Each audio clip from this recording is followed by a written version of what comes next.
Setelah kemunculan Skibidi Toilet yang menginvasi bumi, seluruh kota telah hancur. Rumah dan bangunan dirubuhkan begitu aja olehnya. Segala usaha dilakukan untuk membuatnya jatuh. Tapi sayang, gak ada satupun yang bisa mengalahkan Skibidi Toilet. Saat itu dia masih tetap berdiri dan menghempaskan seluruh warga kota. Kini Skibidi Toilet jadi isu global. Seluruh negara pun cemas dan takut. Makhluk itu terus merajalela di mana-mana. Akhirnya menyadari itu semua, para presiden di seluruh dunia bersatu untuk mencari cara melenyapkan makhluk itu. Setelah rapat yang panjang, akhirnya mereka berhasil menyusun rencana. Menyadari kalau manusia biasa nggak akan bisa mengalahkan makhluk itu, mereka pun akan membuat pasukan khusus pemberantas Skibidi Toilet. Lalu dilakukan seleksi anggota pasukan itu, hingga akhirnya berkumpullah para prajurit hebat dari berbagai negara. Selain prajurit, ilmuwan pun akan ikut dalam misi khusus ini. Pasukan khusus ini akan dipimpin oleh Dr. Mortis, di mana Dr. Mortis ternyata pernah ikut dalam eksperimen tersembunyi. Kemudian dia mengingat kejadian waktu itu. Suatu ketika di sebuah kota mati, di sana nggak ada seorang pun yang tinggal. Di balik kesunyiannya, ternyata di sana menyimpan misteri gelap. Tepatnya di suatu tempat di tengah hutan, terdapat laboratorium rahasia di mana di sana berkumpul para ilmuwan. Bukan tanpa sebab, karena mereka semua sedang melakukan eksperimen. Mereka sedang melakukan eksperimen untuk menciptakan spesies baru, di mana rencananya makhluk itu akan punya kecerdasan dan kekuatan yang besar. Tapi sayang, kenyataannya nggak sesuai dengan harapan. Hasil dari eksperimen itu malah menciptakan makhluk yang aneh, di mana makhluk itu hanya memiliki kepala tanpa badan atau bahkan anggota tubuh lainnya. Ditambah buruknya lagi, makhluk itu malah membuat kekacauan di sana yang akhirnya membuat dia terlepas dari tabung uji. Saat itu dia kabur lewat saluran pembuangan dan menghilang dalam sekejap. Tapi sayang, saat itu dia terjebak di saluran pembuangan bawah tanah selama bertahun-tahun. Saat itu saluran pipa yang selalu dialirkan bahan kimia membuatnya bermutasi menjadi makhluk yang aneh. Tapi kemudian karena terlalu lama berada di dalam lorong, dia pun bosan dan mulai mencari jalan keluar. Hingga akhirnya dengan berbagai usahanya, dia berhasil menemukan jalan keluar menuju toilet rumah penduduk. Saat itulah pertama kalinya dia keluar. Dan iya, dia adalah Skibidi Toilet. Kemudian kembali ke kejadian sebelumnya. Dengan gabungan kekuatan prajurit dan kepintaran sang ilmuwan, pasti ini akan jadi kekuatan besar bagi mereka. Selama berbulan-bulan, para ilmuwan meneliti dan mempelajari kelemahan Skibidi Toilet. Mereka bekerja keras hingga akhirnya menemukan titik kelemahan dari makhluk itu. Segera setelahnya mendapatkan informasi itu, mereka pun mengirim pasukan rahasia untuk menjatuhkan Skibidi Toilet. Meskipun sayangnya ternyata para ilmuwan itu salah. Skibidi Toilet nggak jatuh sama sekali. Bukan tanpa alasan, karena Skibidi yang memang diciptakan sebagai makhluk yang cerdas dan kuat. Walaupun seluruh pasukan khusus diturunkan, itu semua nggak berarti apa-apa bagi Skibidi Toilet. Justru pasukan khusus itu musnah dalam sekejap. Hanya beberapa orang yang berhasil menyelamatkan diri. Mereka pun harus jadi pengecut karena lari karena takut oleh Skibidi Toilet. Di sana mereka pun hanya bisa merenungi kegagalan mereka. Tapi saat itu mereka sadar kalau manusia biasa nggak akan bisa menandingi kekuatan Skibidi Toilet. Mereka perlu sesuatu yang punya kekuatan besar untuk menghadapinya. Akhirnya setelah adu mekanik itu, pasukan khusus melapor kepada Dr. Mortis. Selain melaporkan kekalahan mereka, para pasukan khusus itu juga memberitahukan kalau mereka akan mundur dari pasukan khusus. Mendengar hal itu, muncullah ide dari Dr. Mortis. Dia akan membuat sesuatu untuk menandingi kekuatan Skibidi Toilet. Saat itu Dr. Mortis hanya perlu subjek untuk eksperimennya. Akhirnya dia menawarkan kerjasama kepada agen yang masih hidup. Dia menawarkan kehidupan dan kekuatan yang besar kepada agen itu. Sementara agen pasukan khusus itu pun gak punya pilihan. Dia hanya bisa memilih untuk menyerah atau melawan. Dengan semangat itu akhirnya dia memutuskan untuk ikut dalam eksperimen Dr. Mortis. Mendengar hal itu, Dr. Mortis pun mulai melakukan tahapan eksperimennya. Tubuh mereka pun mulai bermutasi menjadi sesuatu yang aneh. Bukan tanpa sebab, itu semua karena Dr. Mortis mencampurkan DNA mereka mereka dengan DNA Skibidi Toilet. Bukan cuma itu, tahapan eksperimen selanjutnya adalah memodifikasi anggota badannya si agen agar lebih kuat. Para ilmuwan menggantinya dengan badan robot. Bukan cuma kuat, badan robot itu akan membuat mereka menjadi semakin lincah. Kemudian tahapan selanjutnya adalah memasang kamera khusus agar mereka dapat melihat dalam kondisi apapun, bahkan mereka bisa melihat dalam keadaan gelap. Di dalam kamera itu ternyata terdapat chip yang mampu membaca gerakan-gerakan Skibidi Toilet, dan kamera itu mampu menemukan kelemahan untuk menjatuhkan Skibidi Toilet. Saat eksperimen pertama itu berhasil, dilanjutkan dengan merubah agen yang lain hingga mereka semua pun bersatu dan menjadi pasukan kameramen.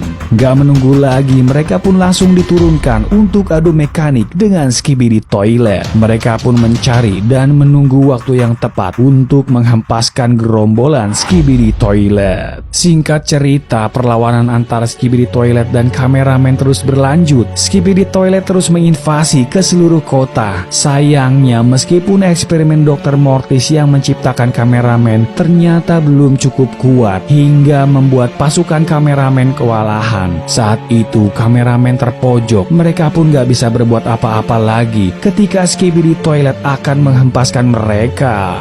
Banyak kekalahan dialami oleh pasukan kameramen. Bukan tanpa sebab, Skibidi Toilet kini semakin kuat. Semua karena bermunculannya spesies baru Skibidi Toilet. Dan karena hal itu, kameramen terpaksa mundur untuk menyelamatkan diri. Entah bagaimana lagi caranya untuk mengalahkan Skibidi Toilet. Bahkan banyak para ilmuwan udah putus asa karena belum juga menemukan cara yang ampuh untuk menjatuhkan Skibidi Toilet. Dan satu-satunya ilmuwan yang gak menyerah adalah Dr. Clark. Dia masih bersemangat untuk mencari cara mengalahkan Skibidi Toilet. Dr. Clark berpikir keras untuk menemukan sesuatu yang kuat yang bisa menandingi Skibidi Toilet. Dengan diam-diam, Dr. Clark membuat rancangan sebuah alat, di mana alat spesial ini akan digunakan sebagai senjatanya. Setelah siap, dia pun memberitahukan ilmuwan lain tentang idenya itu. Dia ingin membuat teleport gun yang bisa melemparkan Skibidi Toilet ke dimensi lain. Dr. Clark berpikir akan lebih mudah menghilangkan Skibidi Toilet dari bumi daripada harus melawannya. Tapi sayang, mendengar ide itu para ilmuwan malah mentertawakannya. Mereka semua menganggap kalau itu adalah ide yang konyol dan sesuatu yang mustahil. Tapi Dr. Clark gak memperdulikannya. Meskipun tanpa bantuan dari ilmuwan lainnya, dia akan tetap membuat eksperimen itu. Dengan tenaga dan pikirannya, dia berusaha keras menyelesaikan eksperimennya. Setelah bersusah payah selama 2 bulan bekerja tanpa henti, akhirnya Dr. Clark berhasil membuat prototipe teleport gun. Hingga datanglah hari itu di mana dia perlu mengujinya kepada sebuah subjek. Saat melakukan percobaan, Dr. Clark gak memberitahukannya kepada ilmuwan lain. Secara diam-diam, Dr. Clark akan melakukan tes itu. Bukan tanpa alasan, dia takut kalau akan melukai teman-teman ilmuwannya. Kemudian Dr. Clark akan mencobanya kepada Skibidi Toilet yang ada di dalam sel.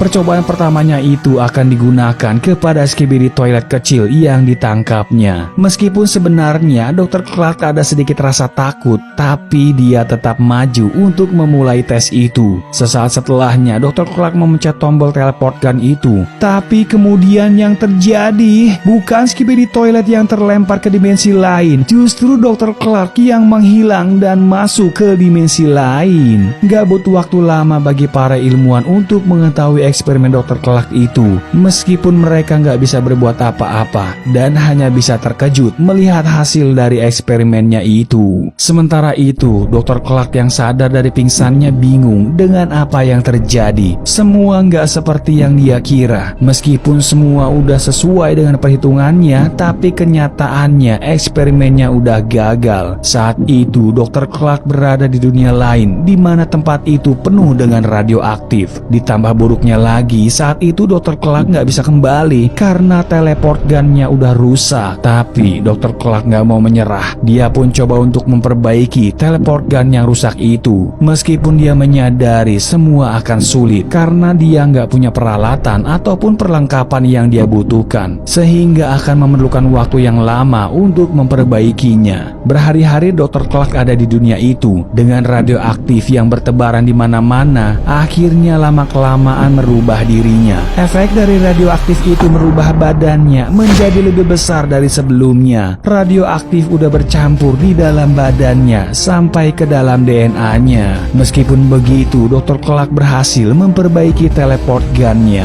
hingga portal dimensi pun terbuka tanpa menunggu lagi. Meskipun dengan kondisi Dr. Clark yang udah bermutasi, dia pun masuk ke dalam portal dimensi. Berhari-hari, berminggu-minggu, atau berbulan-bulan dia melayang di portal dimensi itu sampai akhirnya portal dimensi itu berhasil membawanya keluar. Sayangnya saat itu Dr. Clark masuk ke dalam pabrik speaker karena teleportnya yang gagal justru membuatnya bertransformasi ke dalam speaker. Kini dia udah berubah, ototnya terbungkus dari bahan yang super kuat, tulang-tulangnya berubah menjadi besi baja, bagian dalam tubuhnya berubah menjadi jutaan kabel, bahkan di kepalanya terpasang speaker. Meskipun begitu, tujuan Dr. Clark untuk menciptakan senjata melawan Skibidi Toilet udah berhasil. Walaupun bukan senjata yang dia buat, tapi justru dia malah menjadi senjata itu sendiri. Dan dia pun bersiap akan menghempaskan seluruh Skibidi Toilet di seluruh dunia. Sementara itu di belahan dunia lain, saat itu target selanjutnya yang akan dikacaukan oleh Skibidi Toilet adalah kota kecil di Mandis, di mana kekacauan itu menghancurkan penduduk yang tinggal di sana. Sebelumnya kota Mandis dikenal kota yang damai dan bahagia, tapi sayang semua kebahagiaan itu akan hilang dari kota itu karena adanya pertempuran antara Skibidi Toilet dan kameramen. Saat itu karena pertempuran itu membuat Skibidi Toilet terhempas dan jatuh ke rumah penduduk. Hingga karena kejadian itu keluarga kecil pun harus menjadi korban.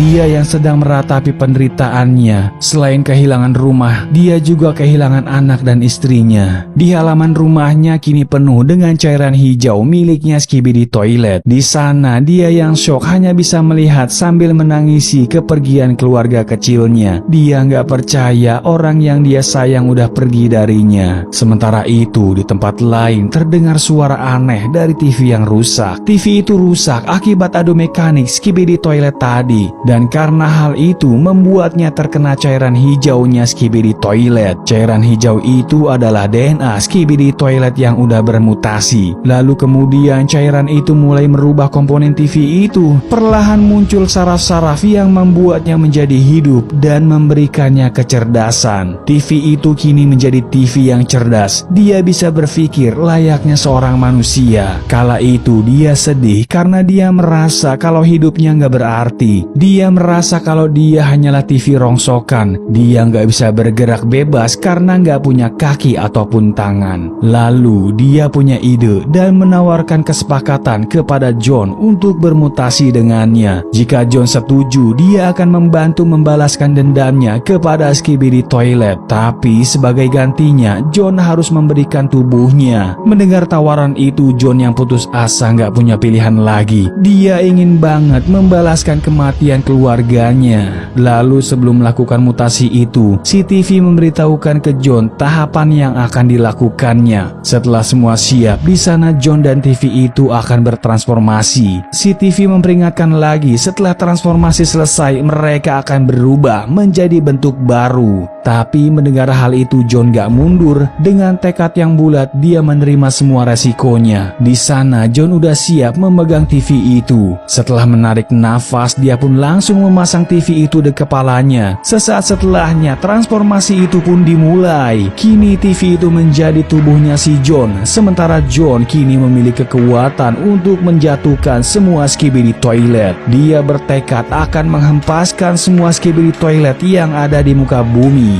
Dalam waktu singkat sepak terjangnya membuahkan hasil. Pasukan Skibidi Toilet pun berjatuhan hingga pasukan kameramen sangat kagum dan salut kepada TV Man. Kini TV Man pun bergabung dengan kameramen. Bukan tanpa alasan kameramen salut kepada TV Man karena dengan kekuatannya TV Man dengan mudah menjatuhkan Skibidi Toilet. Hanya dengan flash dia dapat menghempaskan Skibidi Toilet dalam sekejap mata. Kini TV Man bersemangat untuk menghempaskan Skibidi Toilet. Dia pun akan berkelana dan mencari Skibidi Toilet.